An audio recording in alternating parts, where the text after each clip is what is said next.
An Apple patent application has surfaced that shows the company is developing a virtual reality (VR) system that is meant to be used in self-driving cars that could mitigate motion sickness. According to the patent published by the U.S. Patent and Trademark Office, the tech giant notes that embodiments of the VR system as described herein may be implemented in autonomous or self-driving vehicles where all occupants are passengers, patently Apple reported on Friday.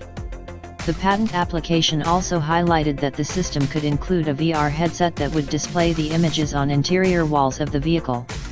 In regards to motion sickness, the system could include a variety of sensors that could monitor the passenger and determine when they might start feeling ill, according to GADGET. Sensors that can detect sweating, pulse rate, fidgeting and swallowing could be used to pick up when the passenger is beginning to show signs of motion sickness, and the VR experience could be adjusted to ease that response.